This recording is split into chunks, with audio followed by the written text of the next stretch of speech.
Or Tuesday is going well. My Wednesday is midday. It's 11:30 a.m. here Wednesday morning. I just uploaded my breakdown, analysis, and prediction of the Jahi Tucker and Truck Simpson fight.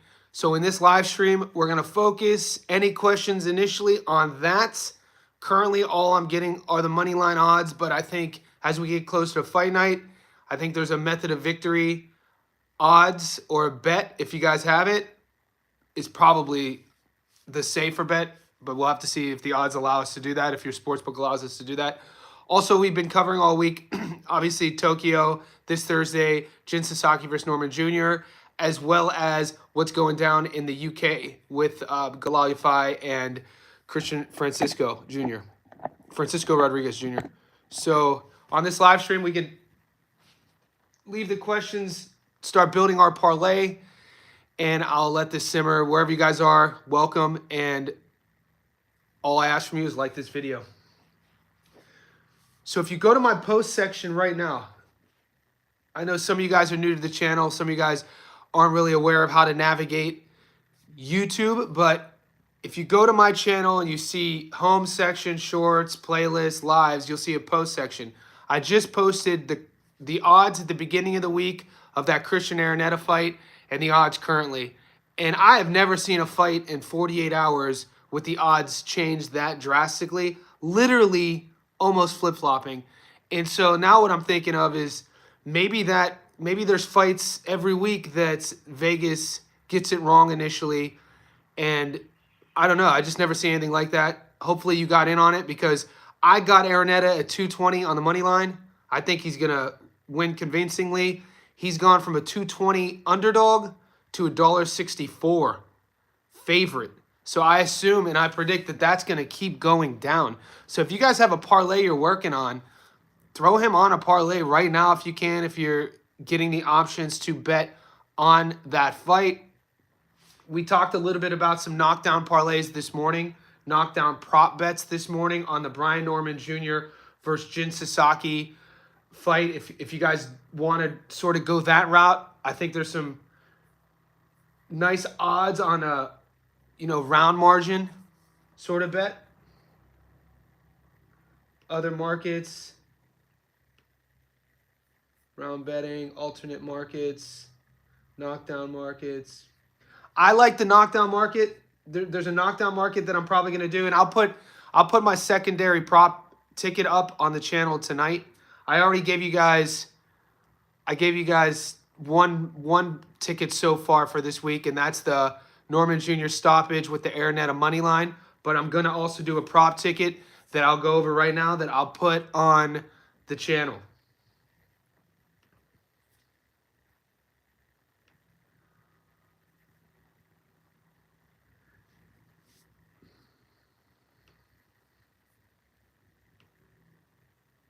Both fighters to be knocked down is an interesting pick. 12-1 right now. Just because when you look at both guys' styles, Norman Jr. and Sasaki, Sasaki more than Norman Jr., he's going to fight the entire fight on the front foot in the pocket. So I see him getting dropped for sure, and I see him getting stopped. And so there's fun knockdown props that you could kind of get really good odds on. Alternate rounds. Okay. Another one is the over-under. We talked about this on the morning live stream. A bet that, like, even if you put $25 on this, in terms of risk versus reward, the fight to go under 4.5. The fight to go under 4.5, it pays $6 right now. So I think I'm gonna piece something together, and like I said, I will put that in the group, kind of like a fun bet, but there's reason to it. Now, I just broke down Jahi Tucker and Truck Simpson. That's an interesting matchup. I think it's kind of flying under the radar in terms of channels talking about it. I don't see a lot of publicity. It's a top-ranked card. It is the co-main on the Vito Melnicki fight card in New Jersey. It's a battle of Brooklyn versus Baltimore. We know that Jahi Tucker's 22. He turned pro as a teen. Top Rank signed him, I think, as a 17-year-old. The only blemishes on his resume, he has one loss and he has one draw. He got beat by Nick Flaz. And if you ask me, when you pair up a kid at 20 years old against a guy like Nick Flaz, I just felt like that was a little bit too much too soon for Jahi Tucker.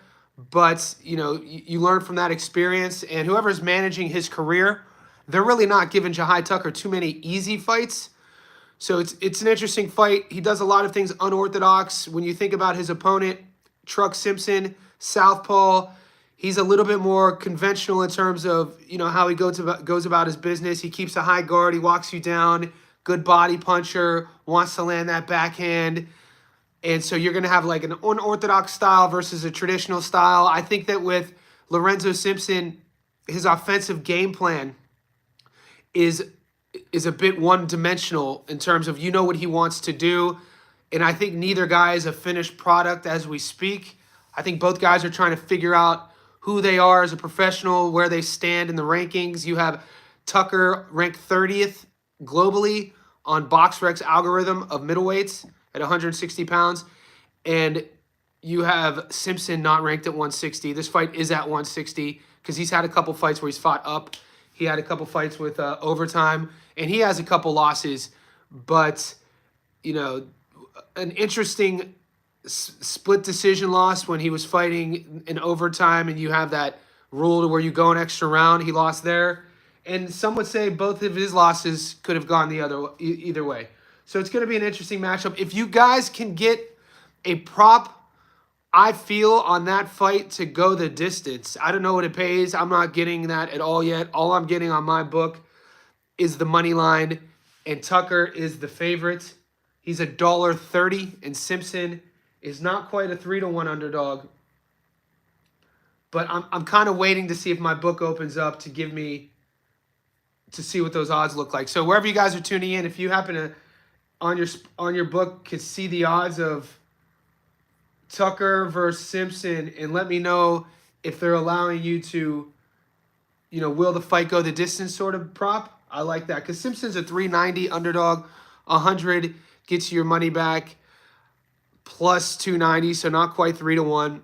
I think the path to victory with Simpson is much more narrow with how he beats Tucker. I think Tucker will have a little bit more offensive tools. He switches. When you watch him fight, he kind of reminds you, there's pieces of his game that kind of look like sometimes, Emmanuel Augustus. Sometimes you see a bit of Jaron Ennis. Sometimes you see a bit of Joshua Kelly. He's a guy who really doesn't conserve his movements. So he's not really an efficient fighter, but I think a lot of that will change as he matures into his career. And so in my breakdown prediction, I see Jahi Tucker beating Simpson. Is the $1.30 enough juice for me to put it on a parlay as of now? I think so. And I'm also predicting that these odds, rather than getting closer come fight night, I think these odds are probably going to expand as well. When the bettors are starting to look at this fight, especially with the other options, the other fight cards going on this weekend, I think they're going to see value in Tucker. So I assume if you like Tucker now on the money line, I would take him because I think as we get closer to fight night, that $1.30 probably, I'm going to predict maybe drop to $1.25, $1.24. So we'll see what happens with that fight. I also covered the Galiafi fight. That's on the playlist. If you haven't seen the breakdown, you could definitely catch that. That he's fighting, his biggest test, Francisco Rodriguez Jr. That's going down in Birmingham, England. If you're unfamiliar with Galal, he's a gold medal Olympian, 32 years old. This will be his 10th pro fight, 9 wins, 7 stoppages. What's up, El Rabbit? In my app, Christian Araneta by decision, 4 by knockout, 250. Mate, what is just the money line right now, Rabbit? Because both guys on paper, Araneta and Simstri, have a lot of knockouts. It's just that when you look at how they've gone about their business, who they fought, their strength of schedule, that's why I was shocked earlier in the week that Araneta was the underdog. So I already went heavy on Araneta, and I got him as the dog. And it's crazy because right now he's only paying 64 cents to the 100, but I got him almost 3 times the money.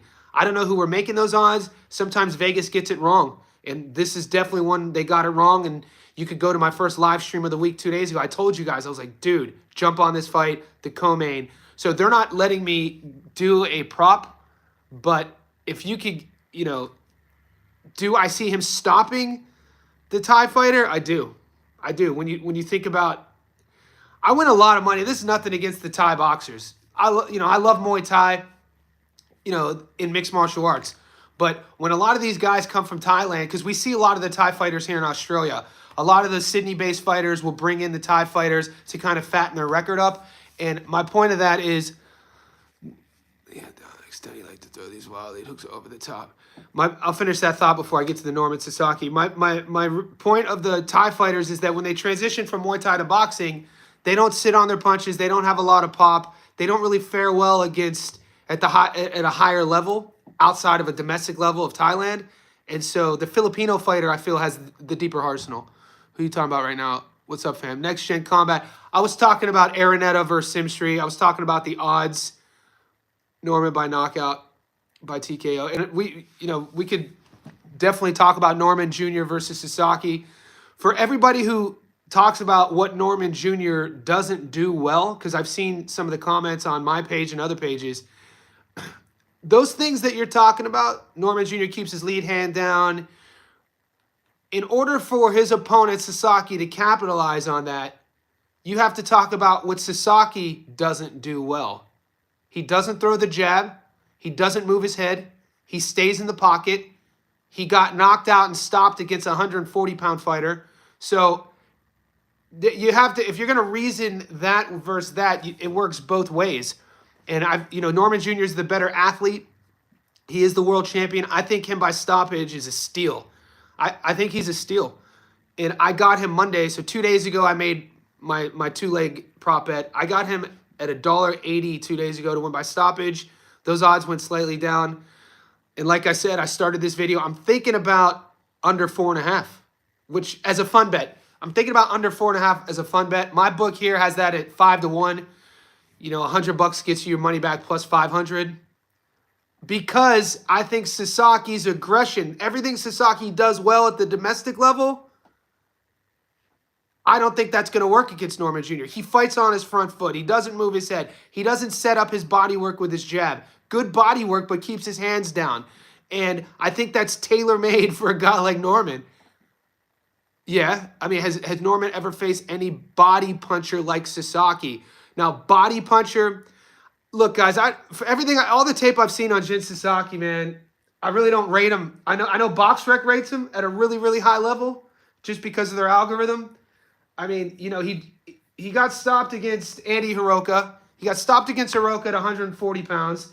He drew against a domestic guy at 140 pounds. And I love the Japanese boxers.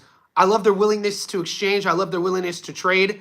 His body punching looks good until it doesn't look good.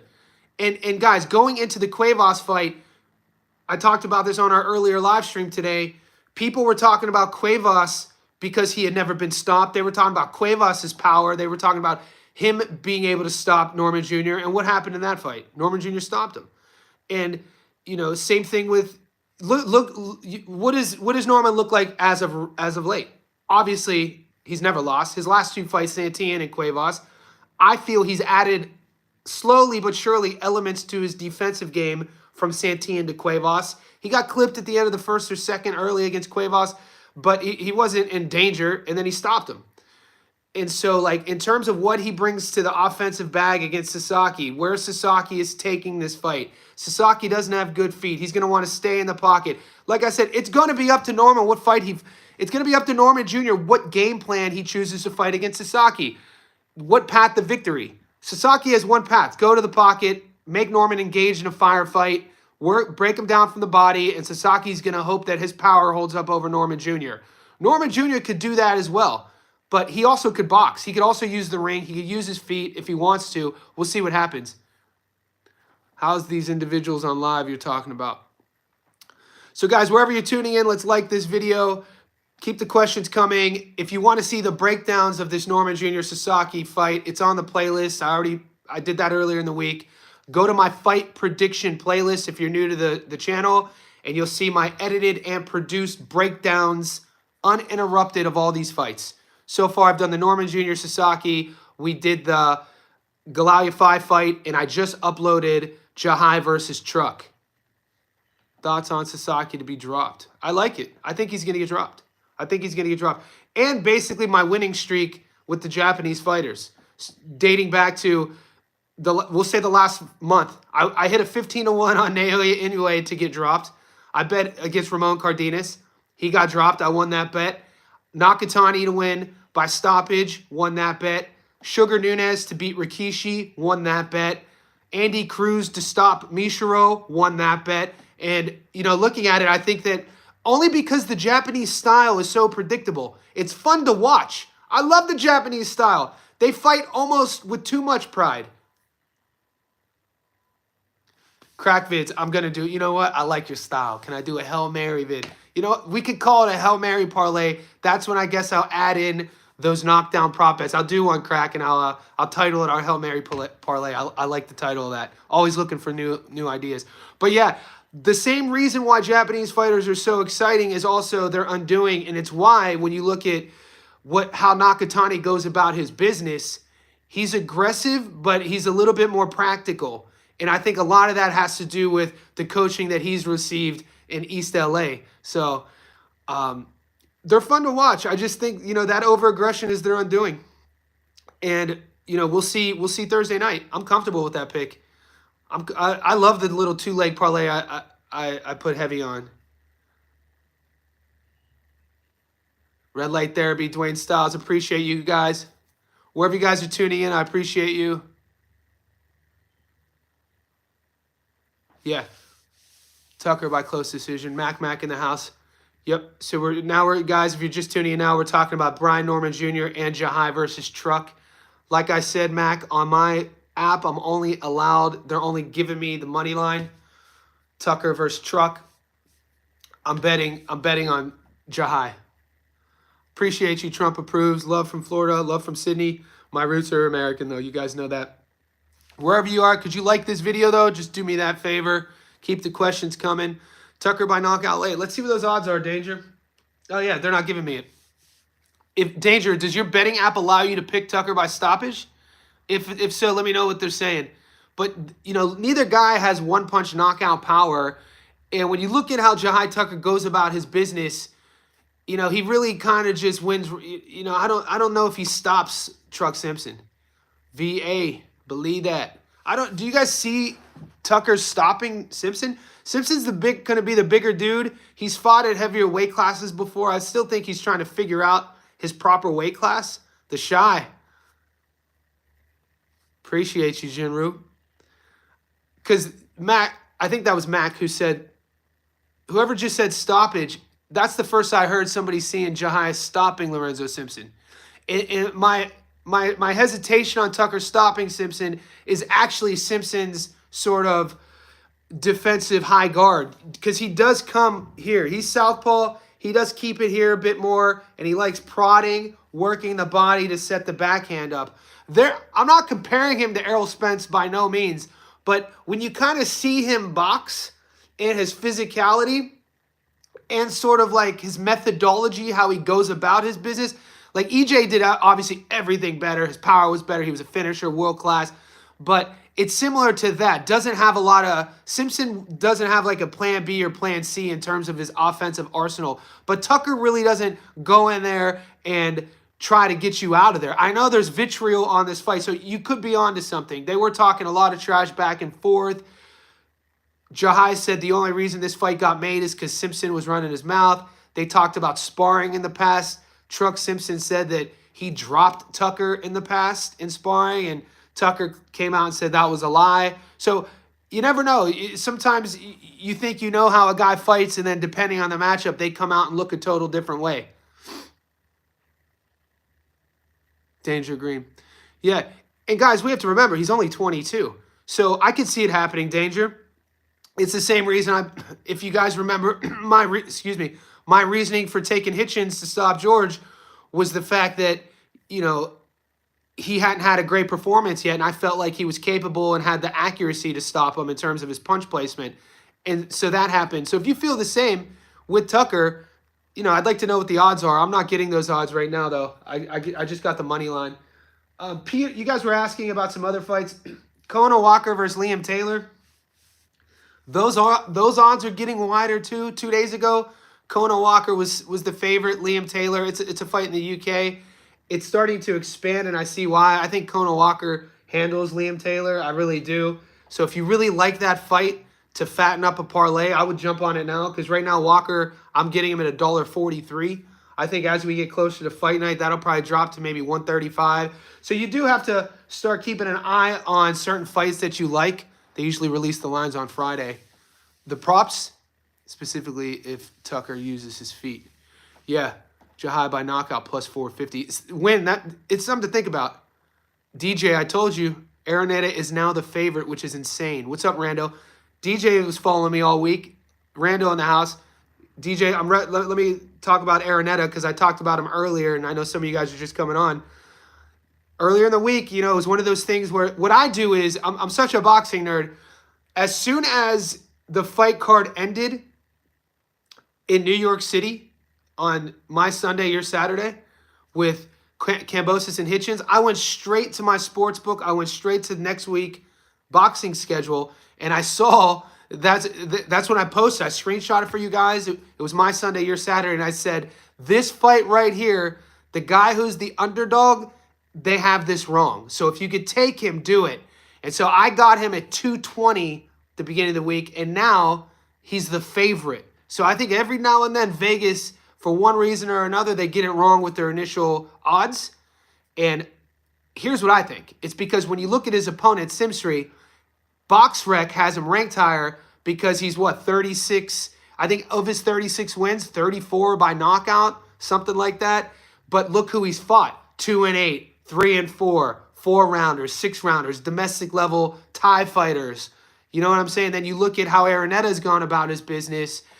Just a little bit more classier work there. And if you could get, if you still like that fight, take him now. That's here in Canada. Win Santiago in the house. Way better for us. Locked him in. Nice, DJ. Exactly. Good. I'm glad you did that.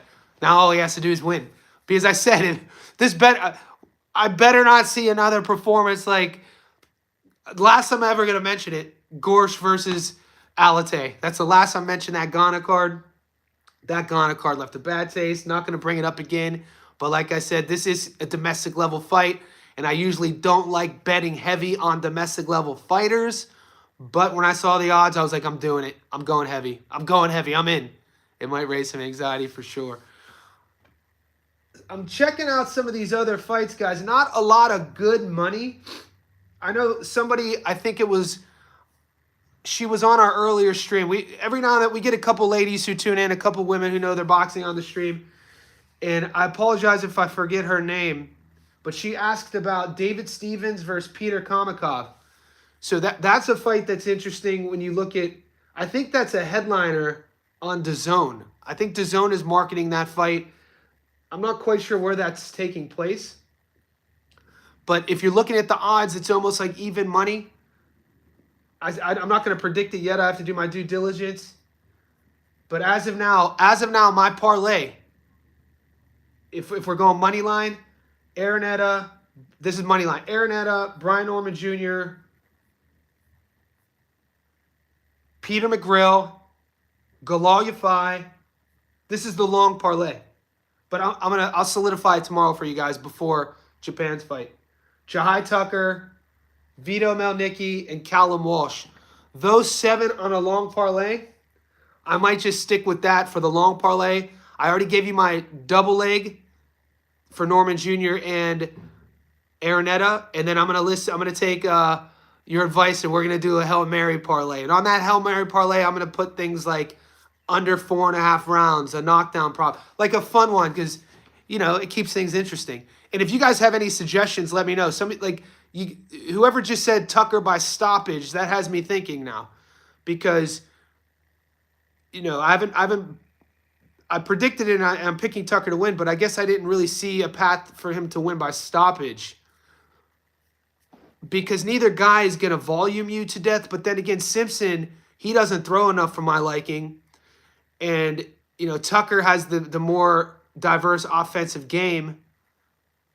Looking at the over. All right, Chinchilla. Stevens and Kamakov looking at the over. And right now, guys, that Stevens fight, Stevens is the slight favorite at $1.72, and Peter Kamakov is $2.25. So if you're looking at the over, Yeah, I'm not getting it. Yeah, our betting apps have our positives and negatives. The negative on my betting app is other than like the big fights, the only two fights I'm getting even options to get a method of victory are the Brian Norman Jr. fight, and that's it actually. They're not showing me anything else. Simpson's never been stopped before. Interesting prediction. Yeah, I mean Lorenzo's never been stopped before. I agree. I agree. But if you watch my breakdown video, this will be Truck's first fight going 10 rounds. Here's my reasoning for taking Tucker versus Simpson. A couple things. A few of the variables are because what I've seen in the ring, and then one major variable is what I've seen out of the ring. Simpson, yeah, he has 2 losses. He's never fought a 10-rounder before, okay? He's been on record in interviews saying that he sometimes goes through these lulls in a fight where he loses focus, where he admits to having lack of focus and concentration. When I hear a guy talk like that, it's tough for me to kind of, it's easy for me to question sort of where his head's at when things start getting tough in a fight I'm talking about. He is only 25 years old. He's young. His losses, Vladimir Hernandez. Some people had that fight going the other way. Could have gone the other way. The split decision loss in overtime. I don't like the rules there. I don't like how you get an extra round if it's a draw, just for the sheer psychological of what happens when a fight goes, your mindset. Think about, I know this isn't the case, but think about Liam Wilson versus Navarrete, that long count. Wilson knocks Navarrete down. It was like a 24 count. Wilson thinks he wins by knockout, and then he ends up getting stopped. Psychologically, it's tough for you to turn back on. Dubois versus Usyk the first time, that low blow. Dubois thought it was legal. He kind of celebrates, shuts off, and then it's called a low blow. They have to fight on, and then he gets stopped. Psychologically, even having to fight that extra round, it would be tough to do. So my point is, I see what you're saying about Simpson. He's a good fighter, but in his offensive artillery, he doesn't have a plan B or C offensively. From that southpaw, high guard, wants to land. I like his body work. I think he goes through lulls of inactivity in a fight. I wish he would have more volume. I wish his work rate would be a little bit more. I sometimes will question how hungry in that dogfight he gets. And then with Jahi Tucker, he does a lot of things that I like. He's unorthodox. He throws punches from different angles. His work rate's a little higher. His angle changes. Some things like what I talked about earlier, when you watch him box, you see a lot. You see why he was signed as a 17-year-old. He's fought, I feel, the tougher guys. I mean, he fought Nick Flaz when he was 19 or 20 years old. It's his only loss. Nick Flaz is a fun fighter, a tough out. Not a perfect record, but, Nick Flaz is a guy that people tune in for. It's a tough fight for a 19, 20-year-old to fight. So I would also give the resume strength towards Jahi Tucker. I think the odds are fair. I think that Simpson's an underdog for a reason. Also, the weight classes. They're fighting at 160 to walk away with $668. Maybe I missed something there. But yeah, if you want to see the full video, it's on my playlist. I give you my reasoning more in depth with uninterrupted on why I went with Tucker. And you can see, and in those videos, you'll see videos of them sparring, of them, their highlights. And I talk about, their intangibles as well. Tucker in 8, Brett Stewart.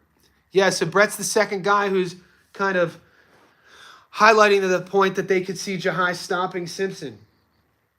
I think it's going to be a dogfight, though, because of it's personal. You add that to, they're both talking about, I'm from Brooklyn, I'm from Baltimore. You add that to it. Their coaches are doing media, talking one side. Whenever a fight's personal, it's usually harder to get the other guy out of there, and vice versa. I previously said that I added more to Brian Norman by stoppage. Now I have 350 to walk away with 668. Yeah. Nice. So everybody, those here still on the stream, we're 30 minutes in, second live stream of the day. You guys see Brian Norman stopping Sasaki. Why do you see him stopping Sasaki? What do you see in Norman Jr.'s game that is going to be tailor-made for him to stop Sasaki? Because Sasaki's been stopped once by Andy Hiroka. I was at 140. and a lot of people are high on him. I got into a debate earlier. Somebody was defending Sasaki's hand speed, and I didn't see it. Some people were saying Sasaki's going to have the speed advantage against Norman. Yes. Brandon, terrible defense by Sasaki. Just not responsible, right? He does things sort of... I think at the world-class level, guys, you can't anticipate a knockout. And Sasaki fights that way. He fights, but that's because of the opponents he's fighting in Japan. He kind of boxes like he's anticipating to knock everybody out, meaning that he can't get knocked out. But we've seen him get stopped before. So for his defense to still have that many holes, it's not going to change.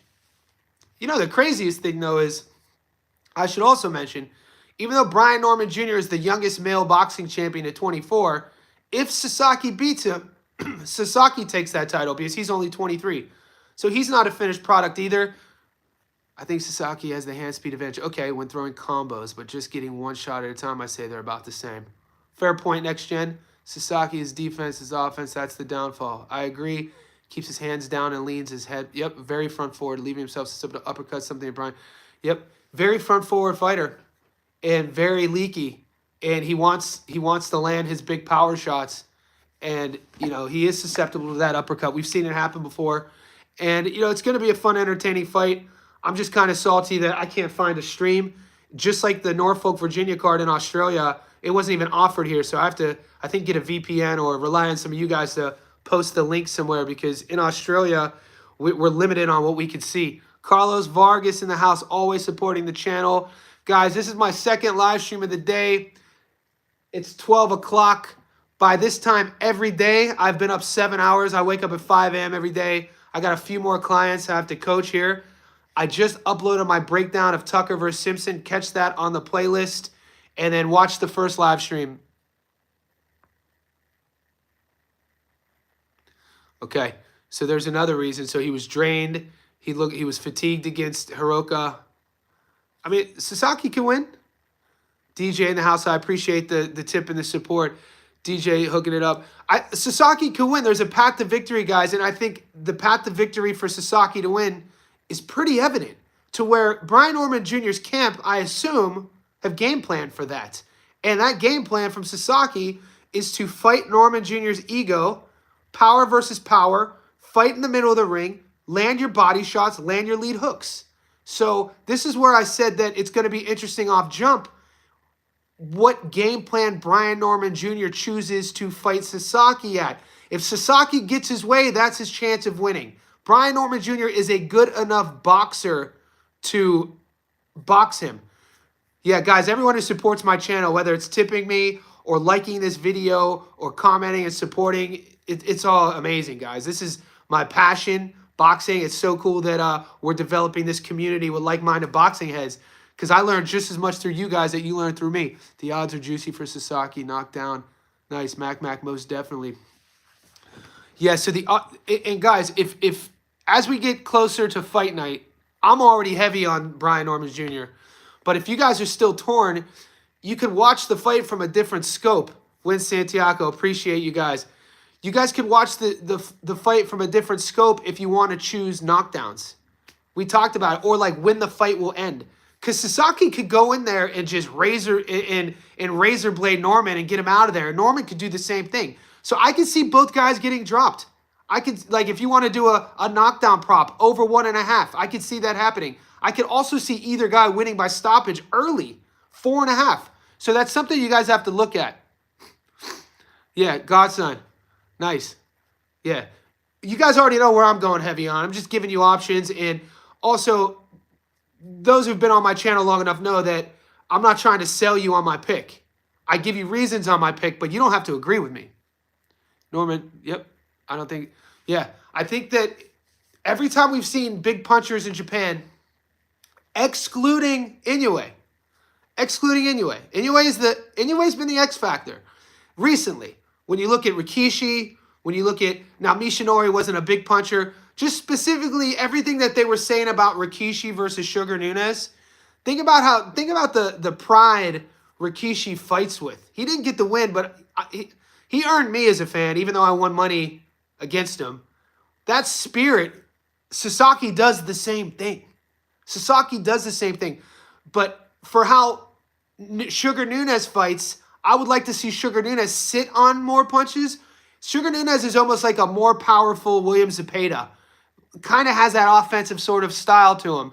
Aggressive, but he throws a lot of shots, and he's looking to drown you. But the thing about Norman Jr. is he could punch, and he sits on his shots.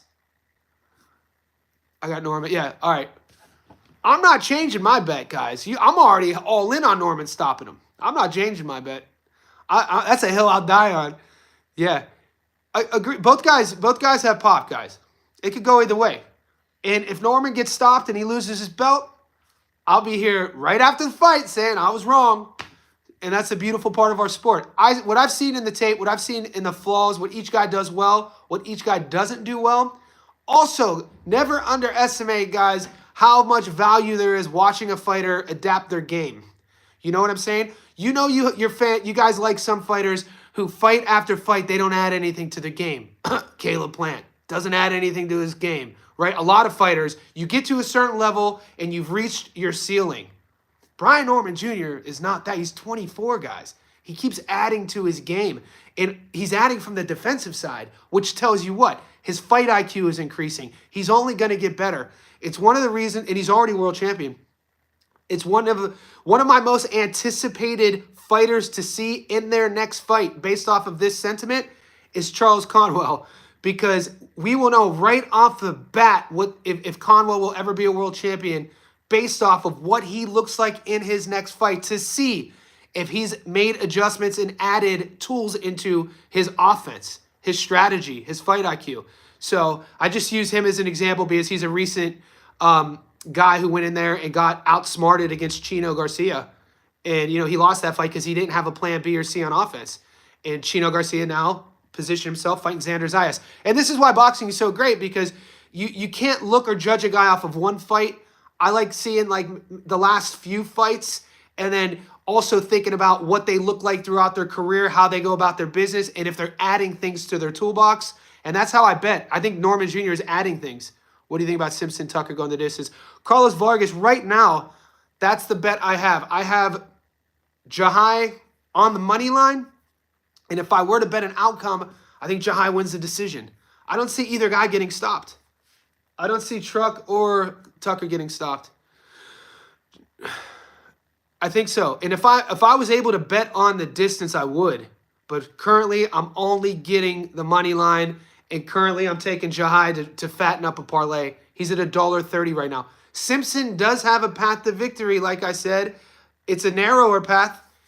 And also, guys, Southie versus Ortho, that's important to talk about. So it's important to talk about what they want to do with their lead foot. So when you have, obviously, an orthodox fighter, their backhand's their right hand, their lead foot's their left foot, fighting a southpaw guy, Jahi's the orthodox, Truck is the southpaw. So Tucker's going to want to keep his left foot on the outside of Truck's front foot. So he's avoiding the backhand. Meanwhile, Truck, the southpaw, is going to want to keep his lead foot on the inside of Tucker's lead foot to walk him onto his backhand. So that first initial fight is going to happen with their feet. That's always the case with ortho versus southpaw. So that's something to look at. And then when you look at, I like Simpson's body work. I really think that's one of his strengths. I think that he's really good when he gets his opponent up against the ropes and in the corner. It's one of his strengths. Araneta versus Simpson. We covered that ad nauseum. To answer your question, I got Araneta. Next gen, I agree, Brandon. So I think when we're thinking about paths to victory, to finish my thought on that is Simpson, body work, has to put Tucker against the ropes. I just think Tucker has too many skills. Exactly. Simpson is too hesitant with his offense. Once Tucker will find his rhythm. Godson, and that's what I see in all the tape with Simpson, his work rate. Maybe that's a better way to put it. It's like a hesitance. He even said, guys, he said that he loses focus in a fight. So when you hear him say that, he says sometimes he loses concentration. So when you hear him say that and you see comments like Godson about being hesitant, You can't do that at the world level. You can't do that. You lose focus for 1 second at a high level, it's going to cost you. And so when I see things like that, maybe sometimes it could be his work rate. Why do they say southpaws have the advantage in boxing? Well, Brett, I think if they do say a southpaw has an advantage in boxing, it's because there aren't a lot of them. So whenever your brain and your muscle memory gets used to sparring a certain style, especially the physics of boxing, orthodox versus orthodox, you get used to where that range is going to be. You get used to where that jab's going to land. You get used to slipping a certain distance. When that's flip-flopped, that's where the advantage lies. So I think it's more about a statistical advantage in terms of how often does the orthodox fighter get a chance to spar against other Southies, or how often do they fight against southpaws? And look at some of the best southpaws of all time. A lot of that had to do with like timing, speed, angles. So it's a physics thing. It's not necessarily, well, you look at southpaw advantage in all sports. I'm going to come from a baseball perspective real quick. So one of my childhood best friends has a son, and I help do his strength and conditioning online. They live in Columbus, Ohio, and he's a southpaw. He's 11 years old, and he's a pitcher, and he's a leadoff hitter. And I was just telling his dad, my good friend, that when you look at scholarships coming out of high school, Division I colleges, on the mound as a pitcher, because I played baseball, a left-handed pitcher will get a scholarship. We'll just use their fastball. A left-handed pitcher will get a scholarship throwing a slower fastball than the right-handed pitcher, meaning that when you're looking at righties, you want to clock, at least when I played, entering the draft, major leagues. A right-handed pitcher to get drafted, you want to maybe upper 80s, early 90s. At the time, a lefty, a southpaw, low 80s, mid 80s would get the same opportunity to play based off of the arm angle, where the arm angle is coming, because there aren't a lot of southpaws. So to answer your long-winded question, it comes down to physics, not seeing it a lot, and statistics. Hopefully that made sense. Guys, wherever you're tuning in, we're approaching 45 minutes. I'm going to keep it on a little bit longer. I do have to run to coach another client here. Let's get these likes up. Everyone who's tipped me so far, that's amazing. That really makes my day, because it shows that our conversations have meaning and intent. Aranetta, yep, 100%. Hopefully you listen to, I know some of the boys here got him on Monday at a 220. Now he's $1.64, guys. I haven't seen odds swing like that. I could do a whole 2-hour video on why that's insane. It just actually has me thinking about how many, maybe it's once a week. How many times do the books get it wrong? And is Vegas going off of the algorithm on BoxRec? That's the only way I can see. My son-in-law had a contract with the Chicago Cubs. He was a left-arm pitcher. Yeah, so when you look at, I guarantee his fastball measured up, generally, guys his age, he'd be the craftier guy, because the ball's coming at a different angle. All the best hitters were lefty. Gwynn, Boggs, Bonds. Yeah, much love. And guys, a lefty coming out of home plate too. So you look at guys, in my day, they were called slap hitters. Or utility players. A guy who could put the ball in play, make contact, and beat out an infield single. Coming from the left-handed stance, you're closer to first base. A right-handed batter has to cross cross home plate. So that's another thing as well. And lefties have the advantage in physics. I'd be happy when Vegas gets it wrong. DJ, I think we got him. DJ, I think Vegas got it wrong. Ask Gary from 3D and Muscles from 3D. As soon as I've called them my Sunday night, their Saturday, when the New York card ended, they were getting ready to watch the Nakajima fight, the last card in Japan. And I brought it up. I was like, boys, I think Vegas has this wrong. If you could get it, take Aranetta. And then I think, DJ, we got him. I actually wish I would have gone heavier, because, it's almost a full 75-cent swing, which is insane. Guys, stay tuned to the channel. There's a Norman was plus 100. Now it's 135, and that's as you get used to betting and you make money and you're doing it for entertainment, but you're putting research behind it. If you're treating it like be a student of the game, they say. I interviewed this entrepreneur once, and he said his slogan was "Be obsessed or be average," and that's the way I look at it. If you become obsessed in anything, be undeniable at anything, you'll start seeing patterns. So in terms of finding the odds on fights and trying to predict winners, you could use a little bit of that and look for patterns. And I think, knowing, the international boxing scene, I think they got it wrong. Closing line value. Nice, Meech. Before I end this, I want to leave you guys with one thing. Right now, are there any fights you want me to cover? I got a couple days left. I got Thursday and Friday. Do you want me to feature and do an analysis video on any fights?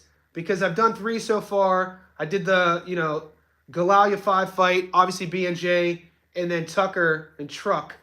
But of all the fights, let me know.